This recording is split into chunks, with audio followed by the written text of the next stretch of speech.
കഴുത്തുവേദന ഉള്ളവർക്ക് ഉറങ്ങുമ്പോൾ തലയണ ഉപയോഗിക്കാമോ അതോ ഒഴിവാക്കണോ? രണ്ട് തലയണ ഉപയോഗിച്ച് ഉറങ്ങുന്നതാണോ നല്ലത്? അതല്ല, തലയണയാണോ യഥാർത്ഥത്തിൽ നിങ്ങളുടെ കഴുത്തുവേദനയ്ക്ക് കാരണം?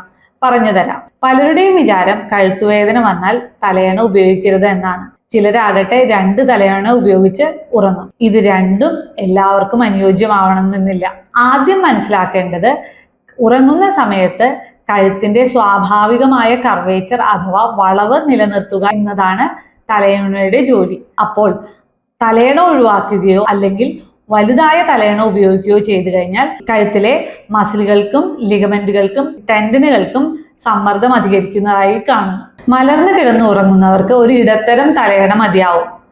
അത് നമ്മളുടെ കഴുത്തിന്റെ സ്വാഭാവികമായിട്ടുള്ള വളവിനെ നിലനിർത്താൻ സഹായിക്കും. ഇനി ചരിഞ്ഞു കിടന്ന് ഉറങ്ങുന്നവർക്കാകട്ടെ അത് കഴുത്തിന്റെയും തലയുടെയും ഇടയ്ക്കുള്ള ഈ ഒരു വിടവ് നികത്താനാണ് തലയണ ഉപയോഗിക്കുന്നത്. അതുകൊണ്ട് ആ വലുപ്പത്തിലുള്ള ഒറ്റ തലയണ മതിയാവും.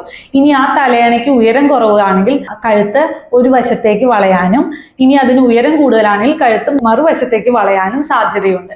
ഇനി കമിഴ്ന്ന് കിടന്ന് ഉറങ്ങുന്നവരാണെങ്കിലോ അത് കഴിയുന്നതും ഒഴിവാക്കണം. എന്തുകൊണ്ടെന്നാൽ കമിഴ്ന്ന് ഉറങ്ങുന്നവരിൽ മണിക്കൂറുകളോളം ഒരു വശം ചെരിഞ്ഞ് കഴുത്ത് വയ്ക്കുന്നതിനാൽ കൂടുതൽ കഴുത്തിനത് സ്ട്രെയിൻ ഉണ്ടാക്കുന്നതാണ്. കഴുത്തുവേദനയുള്ളവർ രണ്ട് പില്ലോ ഉപയോഗിക്കാമോ? സാധാരണയായി രണ്ട് പില്ലോ ഉപയോഗിക്കുന്നത് ശുപാർശ ചെയ്യാറില്ല. ഇത് കഴുത്ത് മുന്നോട്ട് കൂടുതലായി വളച്ച് പേശികൾക്കും മറ്റും കൂടുതൽ സമ്മർദ്ദം ഉണ്ടാക്കാറുണ്ട്. വൈദ്യശാസ്ത്രപരമായി നിങ്ങൾക്ക് ആവശ്യകതയില്ലെങ്കിൽ തീർച്ചയായും ഒരു പില്ലോ ഉപയോഗിച്ചാൽ മതിയാകും. ഇനി പില്ലോ കാരണം കഴുത്തുവേദന വരാമോ? വരാം.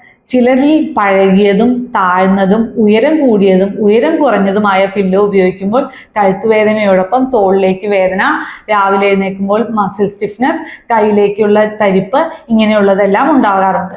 എന്നാൽ എല്ലാ കഴുത്തുവേദനയ്ക്കും കാരണം പില്ലോ മാത്രമാണെന്ന് ധരിക്കരുത്. സർവൈക്കൽ കംപ്ലൈന്റോ അല്ലെങ്കിൽ തെറ്റായ പോസ്ചറോ തുടർച്ചയായിട്ടുള്ള ഇരിപ്പോ കമ്പ്യൂട്ടറിന്റെ ഉപയോഗമോ എല്ലാം തന്നെ കഴുത്തുവേദനയിലേക്ക് നയിക്കാറുണ്ട്. ഓർക്കുക, പില്ലോ മാറ്റിയാൽ കഴുത്തുവേദന മാറണമെന്നില്ല. അതിന്റെ യഥാർത്ഥ കാരണം കണ്ടെത്തി ചികിത്സിക്കേണ്ടത് പ്രധാനമാണ്. നിങ്ങൾ ഒരു തലയണ ഉപയോഗിച്ച് ഉറങ്ങുന്ന ആളാണോ അതോ രണ്ടാണോ ഉപയോഗിക്കുന്നത്? കമന്റിൽ എഴുതൂ. അടുത്ത വീഡിയോയിൽ സർവൈക്കൽ പെയിൻ ഉള്ളവർ വാങ്ങുമ്പോൾ ശ്രദ്ധിക്കേണ്ട തലയണ ഏതാണ്, അത് മെമ്മറി ഫോം ആണോ, ലാറ്റക്സ് ആണോ, ഫൈബർ ആണോ എന്നുള്ളത് വിശദമായി പറഞ്ഞു തരാം. ആ വീഡിയോ മിസ്സാകാതിരിക്കാൻ ഇപ്പോൾ തന്നെ ഈ അക്കൗണ്ട് ഫോളോ ചെയ്യൂ.